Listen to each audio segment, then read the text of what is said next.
Добро, најпрво да се заблагодарам што дел од македонските медиуми би рекол во огромна бројка се присутни овдека денеска на сајмот на виното во Белград.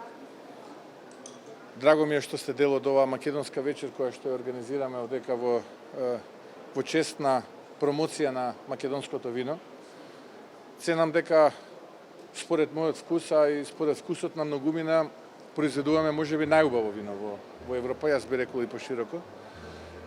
Овој саем на вино и организацијата која што ја нуди истиот е навистина добра можност за македонските винари за создавање нови контакти, отварање нови пазари, бидејќи има држави кои што се присутни каде што македонските вина не се присутни на пазарот, а јас сум убеден дека кога еднаш ќе се појават на тој пазар, сигурен сум дека ќе станат неодолив и неодминлив дел од трпезата на домакинствата во тие држави.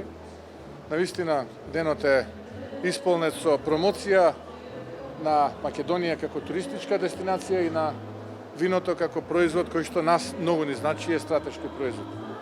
Така што ве повикувам во останатиот дел од вечерта да уживате во прекрасната македонска музика и во прекрасното македонско вино овдека во Белград.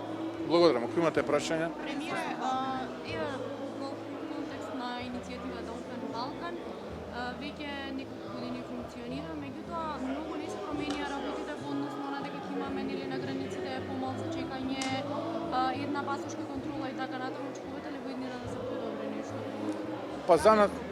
Па за нас е важно дека денеска сме присутни овдека во Белград за да ги промовираме македонските вина.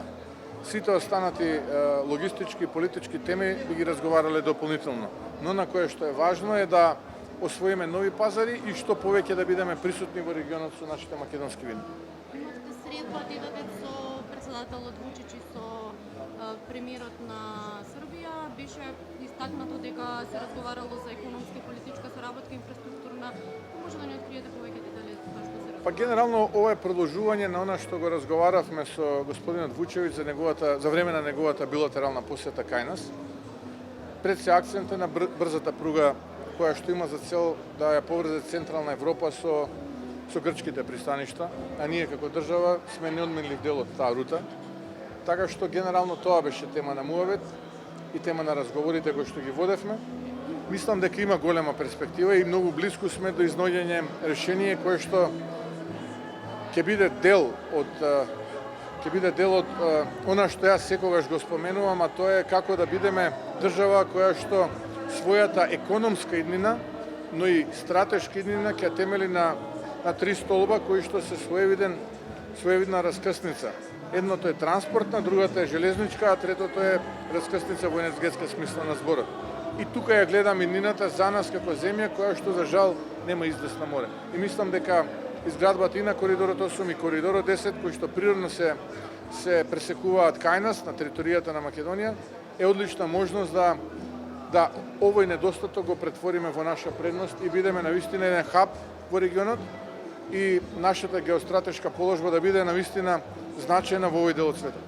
Премиере, надвор од темата, вчера практично го решивте проблемот со хаосот во јавниот превоз, со тоа што од државните резерви отстапивте или позајмивте нафта за јавното сообраќајно предпријатие. Меѓутоа, овие количини ќе бидат достапни се додека не биде успешен новиот тендер. Меѓутоа, што доколку и овој тендер пропадне, дали владата и понатаму ќе продолжува да им помага на граѓаните? Најпрво сакам да кажам дека овие количини, овие 250.000 литри се веќе доставени до депоата на јавното сообраќајно предпријатие Скопје. Денеска е нормализирана состојбата. И овие се позајмени количини.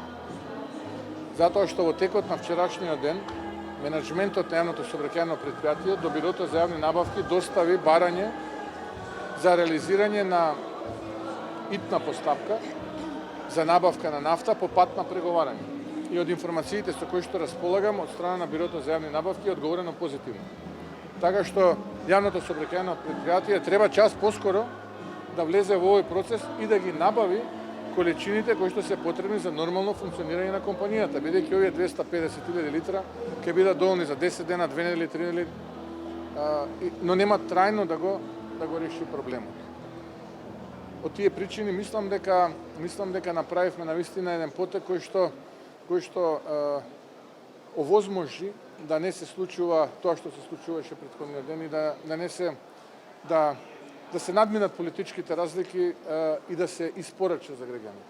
Ние сме одговорна влада и како влада така ќе продолжиме да се однесуваме и набрзо денеска ќе излеземе со еден нов предлог проект, а тоа е анализираме се уште каква е расположивата моќ на буџетот за набавка на помеѓу 100 и 120 електрични автобуси заедно со полначи, 50-тина, кои што ќе бидат распределени не само во Скопје за јавното сообраќајно претпријатие, туку и за оние општини каде што има организиран јавен градски превоз во пропорцијата 80-40 или можеби да биде 70-70, ќе видиме. Се уште размислуваме и анализираме оваа ситуација и убеден сум дека многу набрзо денеска ќе изнајдеме на вакво решение со кое што драматично ќе го лесниме и јавниот превоз во Скопје, но и во другите општини кои што имаат организиран јавен превоз.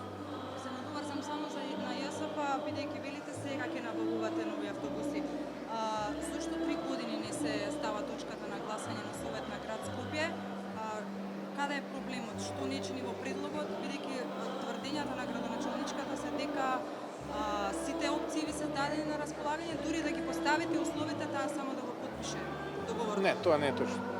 Тоа не е точно. 3 години не може да се набават. Па, еве, гледате, ние не сме мнозинство прво во град Скопје, мнозинството се таму други коалициони партнери, таму има директори на градските претпријатија кои што доаѓаат од политичката партија Левица, директори кои што доаѓаат од политичката или блиски до политичката партија Демократска унија за интеграција, блиски до поранешен градоначалник на Скопска општина, директори кои што се поставени од други моќници кои што сега не се присутни во градот Скопје и така натаму. Таму е многу, би рекол, сложена ситуацијата, така што тоа не е решение. Тоа кое што се нуди на маса да се поземи кредит, да се земе и да се купат 2-30 автобуси, не е тоа решение. Ние зборуваме за сериозен пристап и пристап кој што ќе значи прво намалување на емисијата на штетни гасови во атмосферата и во воздухот, а второ нешто кое што ќе биде одржливо на подолг рок. Тоа го нудиме ние. Само уште едно прашање, се уште немате договор со банките, сега се чекаат тие наред, барем според она што го кажа министерката, парате пониско од 3,25. Може ли да знаеме, бидејќи имавте до сега средби, колку бараа банките? 3,25, а колку на вас ви одговара? Не, видете. Колку бараа тие? Тезата е погрешна. Тезата ви е многу погрешна. Зошто тезата ви е многу погрешна? Ние не бараме. Вие барате по 3,25. Не бараме ние бараме и нула. Затоа што тоа ќе биде каматната стапка за бизнисот. Ние сакаме бизнисот да добие што е можно пониска каматна стапка. Ние рековме, овие 3,25 ги плаќаме ние како држава. Можеби состојбата на пазарите финансиски ќе биде таква да за 2-3 години издадеме евроврзница за каматна стапка од 1-1,5%, па ќе ја земеме, па ќе го вратиме порано кредитот. Тоа е наша одлука како влада. Ние сега преговараме со банките за онаа каматна стапка што ќе плаќаат компаниите, односно бизнисот, економијата. И нула нас не одговара нула. Да не плаќаат ич. Да добијат пари, да вложат во својот бизнис и потоа да креираат нови работни места и така натаму. Дали зборуваме? Тоа не е јасно и се направи забуна. Зборуваме за камата за кредитен ризик. Тоа ми е прашањето. За колку си бараат банките за да си го покријат кредитниот ризик? Цело време зборуваме, а немаме конкретна информација. Не. Точно за тоа зборуваме. Точно за тоа. Да. Колку бараат точно? Па видете, се преговара се уште. Не можам да ви кажам колку бараат се уште, затоа што имаше една позиција, после денешниот состанок има нова позиција. Се надевам дека деновивек имаме друга позиција. Се уште траат преговорите. Нема да завршат денеска преговорите. Можеби ќе траат и во текот на викенд. Инаку ние сакаме како влада што пониска камата за компаниите. Таа е камата за компаниите, не е за нас. Но пак не кажувате колку бараат банките. Видете, банките почна од 3,25, сега се приближуваме кон нулата, ќе видиме до кај ќе стигнеме. Добре. Хвала. Ви благодарам, уживајте во македонската